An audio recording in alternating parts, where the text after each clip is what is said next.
नमस्कार साथियों। मैं डॉक्टर राजेश सर का अब एग्रीकल्चर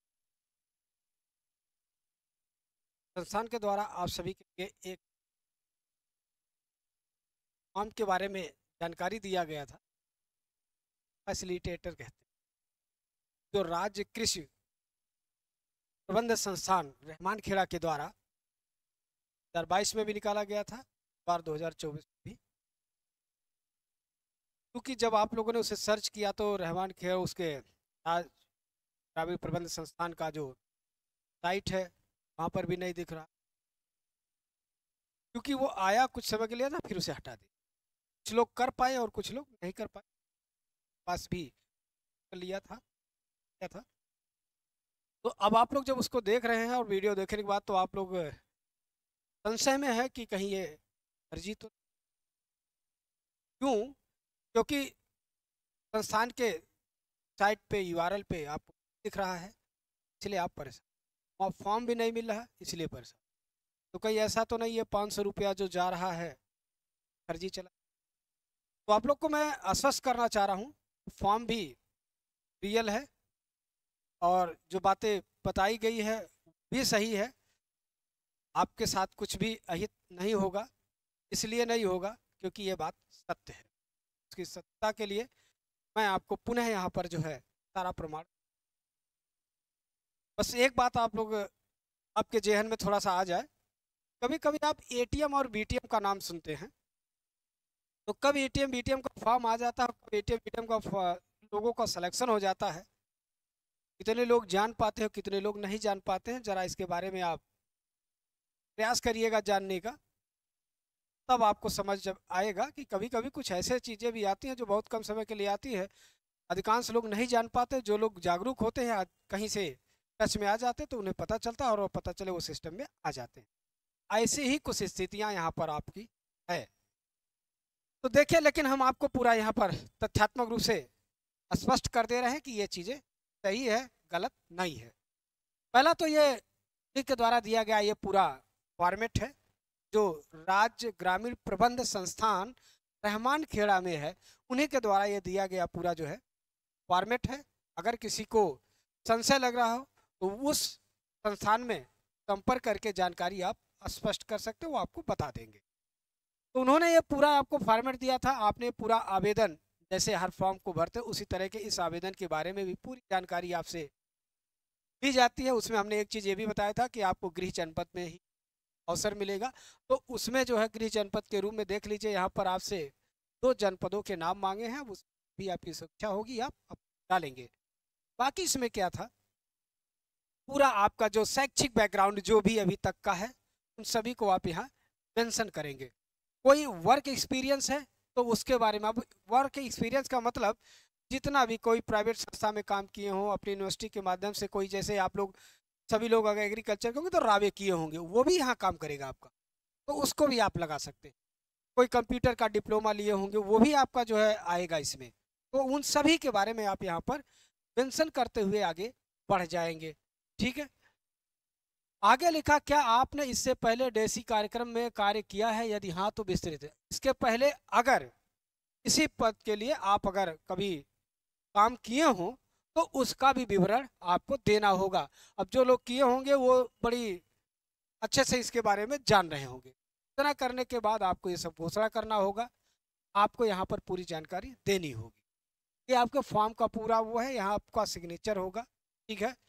यहाँ पर देखिए, यहीं से वो बातें अभी सत्य हो जाएगी कि ये बातें फर्जी है कि जो है सत्य है। थोड़ा सा आप लोग भी धैर्यता पूर्वक पहले उसके वो पूरा जो चीज़ आए, जैसे फॉर्म आपको जब मिल जाए तो पहले इसको कंप्लीट भर लीजिएगा, तब ये कयास लगाइएगा कि ये फर्जी है सत्य है।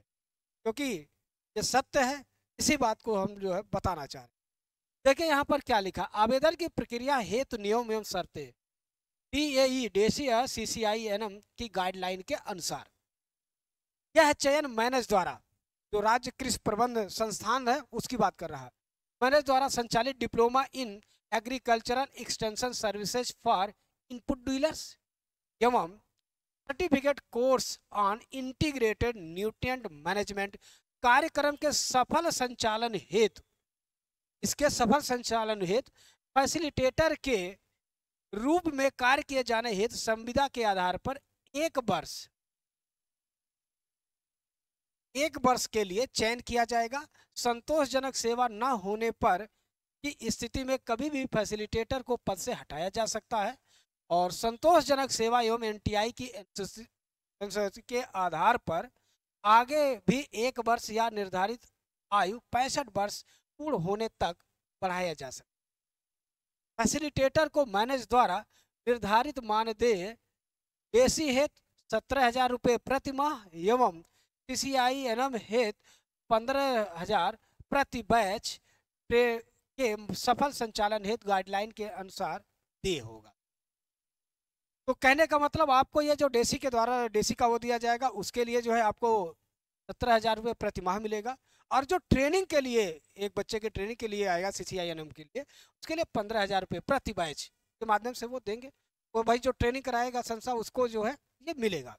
उसके बाद क्या है इन्होंने आवेदन के लिए क्या कहा, आवेदन हेतु निर्धारित प्रारूप पर समस्त आवश्यक संलग्नकों सहित संस्थान के केवल कार्यालय में ईमेल पर उनका जो daesi.up@gmail.com इसी पर दिनांक 10 अक्टूबर 2024 तक उपलब्ध कराना होगा। यहाँ पर भी आपको दिक्कत हो रही थी कि सर ये तो फॉर्म निकल चुका है, ठीक है, आप डेट पूरा नहीं देखे और आपने ये जरूर कमेंट में बताया ये जो है डेट निकल चुका। ये डेट किसी व्यक्ति के द्वारा नहीं लिखा गया है, उस संस्था ने ही लिखा है 20 अक्टूबर 2024, अभी जबकि सितंबर चल रहा, तो ये कैसे मान लिया जाए कि इसका डेट खत्म हो गया है। तो इसलिए आप लोग आश्वस्त रहें कि अभी आपको फॉर्म अप्लाई करने का पूरा अवसर है, ठीक है। निर्धारित तिथि के बाद किसी आवेदन को स्वीकार, लेकिन देना कहाँ, इनके मेल पर ही इस फॉर्म को आपको सेंड करना है, सारा जो डॉक्यूमेंट सहित।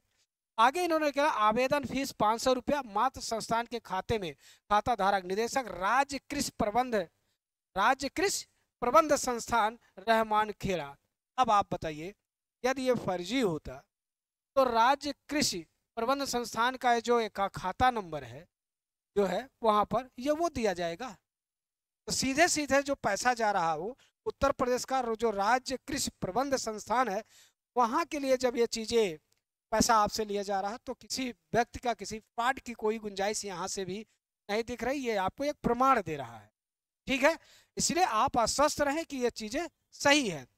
आगे इन्होंने बताया समस्त मूल प्रमाण संबंधी जो भी आपके पास है उसके साथ आप इनको जो है उनमें अटैच करके आपको पूरा देना होगा। अब अगर जब ईमेल पे देना है तो नो डाउट हमें उसे PDF फॉर्मेट में ही देना होगा।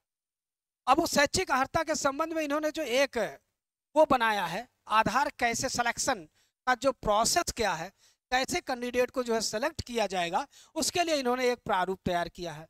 उन्होंने ये बताया है कि यदि कोई कैंडिडेट BSc AG की डिग्री होगी तो उसका उन्हें उस डिग्री का 3 मार्क दिया जाएगा।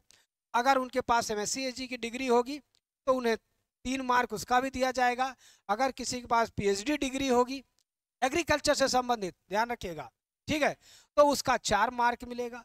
और अगर आपके पास कोई वर्क एक्सपीरियंस, ये कह रहे हैं इंक्लूडिंग 20 ईयर, तो कोई ज़रूरी नहीं है आपके पास 2 साल का है 3 साल का, जो भी होगा आप लगाइएगा, उसके अनुसार वो अधिकतम मार्क उसके लिए 10 है, 10 में से आपको 2 4 6 तो कुछ मिल ही सकता है, ठीक है, जो आप लगाएंगे उसके अनुसार वो देंगे। और कंप्यूटर के बारे में अगर आपको कोई डिग्री है, वर्क एक्सपीरियंस है, वो आप लगाएंगे तो उसका भी अधिकतम 10 मार्क है। और उसके बाद इसका जो है इंटरव्यू होगा एक, और इंटरव्यू में आपके लिए 20 मार्क्स निर्धारित किए गए हैं। इस प्रकार से कुल 50 मार्क हैं और 50 मार्क में से किसको कितना मिल रहा उसी के अनुसार यह चीज़ें सेट किया जाए। तो आपसे उन्हें मैं अवगत करा रहा हूँ कि ये चीज़ें अगर किसी स्टूडेंट को, छात्र को लग रहा कि ये फर्जी है तो राज्य कृषि प्रबंध संस्थान रहमान खेड़ा लखनऊ में है, आप वहाँ पर यह जानकारी कर सकते हैं। लेकिन जैसे कि हमने बताया ना, कभी कभी कुछ ऐसे NGO के ऐसे कुछ आते हैं बहुत छोटे से, जो जिनको कोई रेगुलर पढ़ने वाला पेपर वहाँ निकाल करके उसमें दिखा देते हैं और उसको करा देते हैं। बहुत मिनिमम लोग उसको जान पाते हैं, वो कार्य लोग पूरा करा करके आगे बढ़ जाते। बाद में जब तक सबको पता चलता तब तक पता चला वो सब प्रोसेस पूरा हो चुका है। इसलिए जो भी इच्छुक हैं इसके लिए आप सभी लोग उस संस्थान से संपर्क करके पूरी जानकारी प्राप्त करके, और अभी भी 20 अक्टूबर तक इसको फॉर्म को अप्लाई करने का पूरा वक्त है, तो गलती नहीं करें। जो भी इच्छुक अभ्यर्थी जाना चाह रहे हैं रुक जाएं और भर के उसमें आपको जो अपना भविष्य देख, ये था आपके लिए फॉर्मेशन या आपकी जो क्वेरी थी उसके संबंध में, तो इसको आप आगे अपना